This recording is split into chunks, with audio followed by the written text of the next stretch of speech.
Oke, apa kabar kawan-kawan? Semoga sehat selalu di masa pandemi ini. Kali ini saya akan coba sharing lagi kenapa kita perlu pengetahuan dasar mengenai sistem koordinat pada saat ingin melakukan proses pembuatan geometri atau penggambaran di software CAD. Ya, kali ini saya coba di software AutoCAD versi 2011 karena license saya punyanya yang 2011 kalau yang lama. Oke. Nah, hal yang pertama kali kita lakuin adalah kita coba ya, kenapa kita perlu. Misal kita ingin menampung data nih di sini. Oke. Sebenarnya seperti yang saya jelaskan di video sebelumnya, kalau misalkan kita ketik perintah line, misalkan line, kita klik. Nah, pada saat kita klik di grafik window ini, sebenarnya kita udah input koordinat tuh. Nah, gimana caranya kita pas gitu ngeklik, kita tahu bahwa yang kita klik itu adalah kita input koordinat. Ya. Dan di sini ya, saya kasih ini, saya buatkan formula, misalkan set key, saya tampung dengan nama variabel, misalkan pt0. Function libs-nya saya pakai get point, kemudian saya kasih comment prompt-nya, tentukan titik misalnya.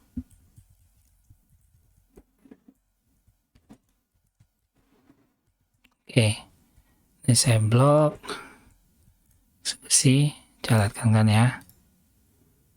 Tuh, begitu saya klik, dia dapat. Saya ulang lagi ya. Ya, muncul di sini kan, tentukan titik katanya. Kita klik. Klik. Tuh. Dapat titiknya ya. Pada saat saya ketik pt0, keluar datanya. Nah, sekarang kita misalkan mau bikin panjang garis sejauh 100. Kita akan coba dua metode. Misalkan yang ini saya masih pakai yang absolute. Makasih, Neng. Ya, kita mau bikin absolute. Katakan saya kasih nama misalkan PTA untuk absolute. Nah, di sini PTA, sebelum kita bikin PTA, kita buat variabel kita. Misalkan di sini set key P untuk panjang misalkan. Kemudian saya kasih function, misalkan get real untuk mendapatkan bilangan real. Kita bikin comment prompt-nya, misalkan tentukan panjang. Oke. Kita eksekusi. Ini tadi langsung munculkan tentukan panjang. Misalkan panjangnya saya buat 100. Nah, di sini untuk data yang awal, misalkan saya kasih nama PTA ya. PTA. Nah, sebelum PTA kita olah dulu nih datanya nih. Misalkan kasih nama set key, kita kasih nama misalkan XA untuk X absolute misalkan. Kemudian X absolute ini adalah nilai pertama. Ini saya pakai char dari pt0. Kita lihat di sini.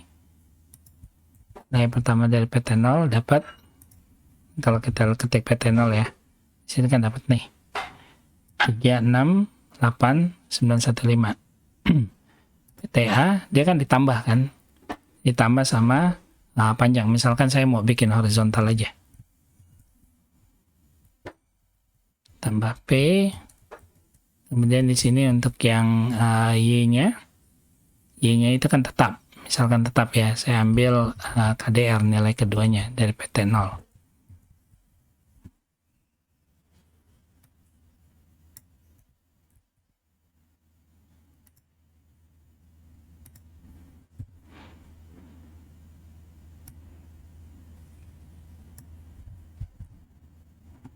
Dapat nilai keduanya atau nilai y-nya kawan-kawan. Jadi kenapa kita harus paham koordinat sistem ya? Karena pada saat kita ingin masuk ke level yang advance, pengolahan data koordinat Itu jadi fundamental banget yang harus kita pahamin, karena kita akan ngolah data ini. X, Y, X, Y, X, Y. Kalau ada Z-nya ya kita olah nilai Z-nya. Ini di sini saya langsung aja. Nanti di sini namanya langsung saya bikin PT absolute. PT absolute. Misalkan saya mau bikin gambar horizontal aja ya. Ini car PT 0. Ini untuk nilai X-nya. Nanti untuk nilai yang keduanya ini P. P itu panjangnya. Jadi nilai X awal ditambah sama panjang. Ya. Misalkan saya mau bikin garisnya horizontal aja nih, karena dia bergerak ke arah X positif, maka formula yang harus kita tambahkan di sini adalah plus car PT 0 KDR. Oke, untuk menggabungkan dua list ini, kita gabung dengan perintah yang namanya list. List, ini jangan lupa ditutup kurung. Oke, jadi begitu kita eksekusi, tuh, dapat nilainya segini ya. Nah, teknik yang kedua, misalkan kita pakai polar kawan-kawan, perintah functionnya di sini ada yang namanya polar. Nah, kalau kita ngerujuk ke helpnya si Autolips, maka untuk polar kita perlukan PT. PT itu adalah nilai awalnya ya, nilai awalnya dari mana tadi? Itu PT 0. T0, titik awalnya pertama kali dia itu mau buat garis. Nah, kemudian di sini kawan-kawan kalau kita lihat nih ada angular. Angular itu sudutnya itu terbentuknya di posisi berapa derajat ya. Misalkan kita mau buat yang horizontal, maka horizontal itu nilai derajatnya misalkan bergerak ke arah X positif itu adalah 0. Jadi di sini saya gunain function namanya DTR, karena semuanya fungsi di AutoCAD ini dia pakainya bukan degree, tapi dia pakainya radian. Jadi kawan-kawan harus convert dulu nilai yang dari degree ke radian. Ya, kemudian berapa panjangnya katanya kalau yang pakai polar. Nih, kalau polar kita perluin distance-nya. Distance-nya mana tadi? Distance-nya kan P. Nih kawan-kawan, ya. Ini konsep untuk absolute, di mana titik awal selalu diperhitungkan. Sedangkan untuk polar, titik awal itu selalu dianggap 00 ya kalau pada saat kita ngegambar langsung di grafik window, tapi pada saat kita bikin pakai coding, tetap titik awalnya itu sebenarnya adalah diperhitungkan sama dia. Kemudian sudut arah bentukan itu ke berapa derajat, kemudian panjang. Tapi kalau misalnya kita waktu input di command prompt, kita kan diminta berapa panjangnya, kemudian berapa sudut yang terbentuk. Kita lihat ya hasilnya ya. Ini PTP. Kita cek PTA, PTP. Nilainya sama hasilnya. Ya, PTA dengan PTP itu nilainya sama. Karena inputan kita pada saat kita buat gambar kerja di CAD itu bisa kita pakai sistem koordinat baik kartesian maupun polar. Dan sekarang kita coba eksekusi deh. Nah, kita coba eksekusi. Di sini kita mulainya dari PT 0. Kemudian di sini kita bikin lagi PTA. Enter.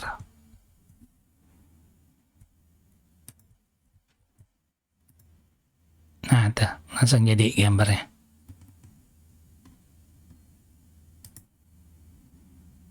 Panjangnya 100. Ya. Misalnya saya mau begitu selesai dia langsung zoom extend misalnya.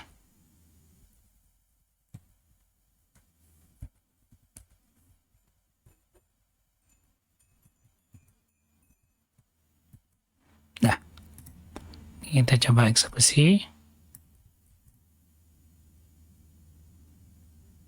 Ya, nggak mau nih, berarti ini kita buang aja. Oke kawan-kawan, sekarang yang PTA ini misalkan saya mau bikin jadi PTP. Kita eksekusi lagi. Oke, seperti itu kawan-kawan. Kenapa kita wajib untuk paham mengenai sistem koordinat di AutoCAD pada saat kita ingin melakukan proses drafting atau proses penggambaran geometri. Karena hal ini adalah fundamental yang harus dikuasain untuk kita bisa naik ke tahap berikutnya. Oke, sampai sekian dulu video tutorial saya. Mudah-mudahan bisa buka wacana baru atau wawasan baru bagi kawan-kawan yang baru belajar mengenai CAD.